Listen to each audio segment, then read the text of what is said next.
ನಮಸ್ಕಾರ ಸ್ನೇಹಿತರೆ. ನಾವು ನಿನ್ನೆ ವಿಡಿಯೋದಲ್ಲಿ ಸ್ವರಗಳ ಬಗ್ಗೆ ನೋಡಿದ್ವಿ. ಸ್ವರ ಅಂದ್ರೇನು, ಸ್ವರಗಳೊಳಗೆ ಎಷ್ಟು ವಿಧಗಳು ಬರ್ತಾವೆ ಅನ್ನೋದನ್ನು ನೋಡಿದ್ವಿ. ಇವತ್ತೇನು ಮಾಡೋಣ, ವ್ಯಂಜನಗಳ ಬಗ್ಗೆ ತಿಳಿಯೋಣ. ಸರಿ, ವ್ಯಂಜನಗಳು ಅಂದರೆ ಏನಪ್ಪ ಅಂದ್ರೆ ಸ್ವರಗಳ ಸಹಾಯದಿಂದ ಉಚ್ಚರಿಸಲ್ಪಡುವ ಅಕ್ಷರಗಳಿಗೆ ವ್ಯಂಜನಗಳೆನ್ನುವರು. ಏನಪ್ಪ, ಸ್ವರಗಳ ಸಹಾಯದಿಂದ ಉಚ್ಚರಿಸಲ್ಪಡುವ ಅಕ್ಷರಗಳಿಗೆ ವ್ಯಂಜನಗಳು ಅಂತೇಳಿ ಕರಿತೀವಿ. ವ್ಯಂಜನಾಕ್ಷರಗಳೊಳಗೆ ಎಷ್ಟು ಅಕ್ಷರಗಳು ಬರ್ತಾವು ಅಂಥೇಳಿ ಅಂದ್ರೆ 34 ಅಕ್ಷರಗಳು ಬರ್ತಾವೆ. ಚಲೋ ಮಾಡಿದ್ವಿ.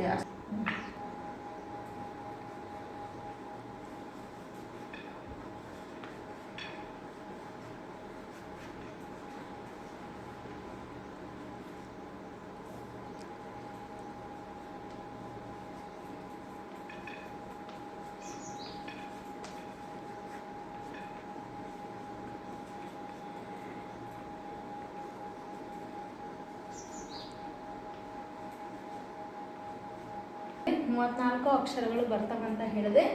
ಕ ಗ ಗ ಸಾರಿ ವ್ಯಂಜನಗಳಲ್ಲಿ 34 ಅಕ್ಷರಗಳು ಬರ್ತವೆ ಅಂತ ಹೇಳಿದೆ. ಕ ಖ ಗ ಘ ಞ ಚ ಛ ಝ ಝ ಞ ಟ ಠ ಡ ಢ ಣ ತ ಥ ದ ಧ ನ ಪ ಫ ಬ ಭ ಮ ಯ ರ ಲ ವ ಶ ಶ ಸ ಹ ಳ. 34 ಅಕ್ಷರಗಳ ಅದಾವ ಇಲ್ಲ ಅನ್ನೋದನ್ನ ನಾವೇನು ಮಾಡೋಣ, ಕೌಂಟ್ ಮಾಡೋಣ.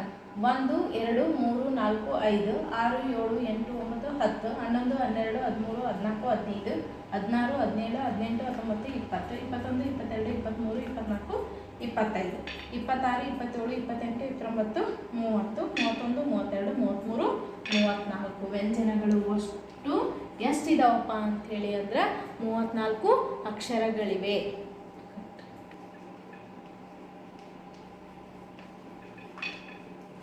ವ್ಯಂಜನಾಕ್ಷರಗಳಲ್ಲಿ 2 ವಿಧಗಳು.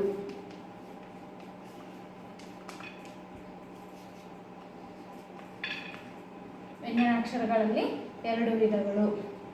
ಒಂದು ವರ್ಗೀಯ ವ್ಯಂಜನಗಳು,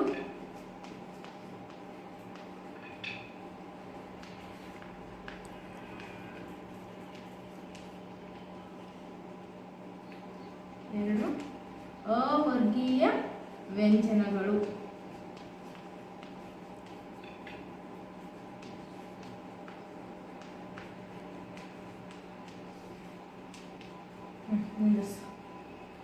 ವ್ಯಂಜನಾಕ್ಷರಗಳಲ್ಲಿ ಒಟ್ಟು 2 ವಿಧಗಳು ಅಂತ ಹೇಳಿದೆ. ಒಂದು ವರ್ಗೀಯ ವ್ಯಂಜನ, ಇನ್ನೊಂದು ಅವರ್ಗೀಯ ವ್ಯಂಜನ.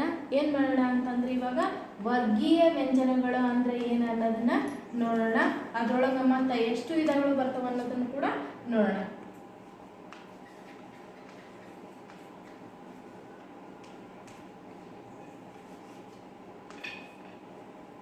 ಏನಕ್ಕಂತ ಬರ್ತವೆ.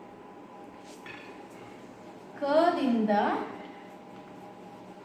ಮವರೆಗಿನ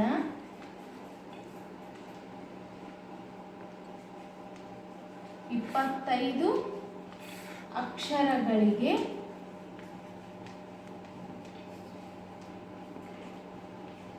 ವರ್ಗೀಯ ವ್ಯಂಜನಗಳು ಅಂಥೇಳಿ ಕರಿತೀವಿ.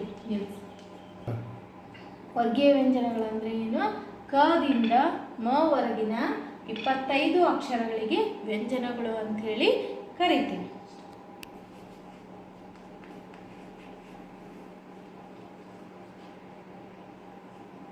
ವರ್ಗೀಯ ವ್ಯಂಜನಗಳಲ್ಲಿ ಎಷ್ಟು ಅಕ್ಷರಗಳು ಬರ್ತಾವ ಅಂತಂದೆ, 25 ಅಕ್ಷರಗಳು ಬರ್ತಾವ ಅಂತಂದೆ.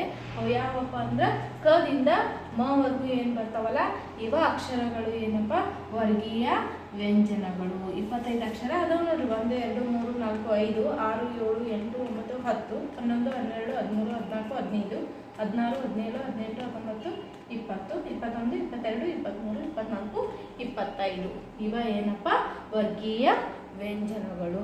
ಕದಿಂದ ಮವರೆಗೂ ಬರ್ತಕ್ಕಂಥ ಅಕ್ಷರಗಳೇ ವರ್ಗೀಯ ವ್ಯಂಜನಗಳು. ಈ ವರ್ಗೀಯ ವ್ಯಂಜನಗಳಲ್ಲಿ ಮತ್ತೆ ನಾವು 3 ವಿಧಗಳನ್ನಾಗಿ ಮಾಡ್ತೀವಿ. ಎಷ್ಟು ವಿಧಗಳನ್ನಾಗಿ ಮಾಡ್ತೀವಿ? 3 ವಿಧಗಳನ್ನಾಗಿ ಮಾಡ್ತೀವಿ.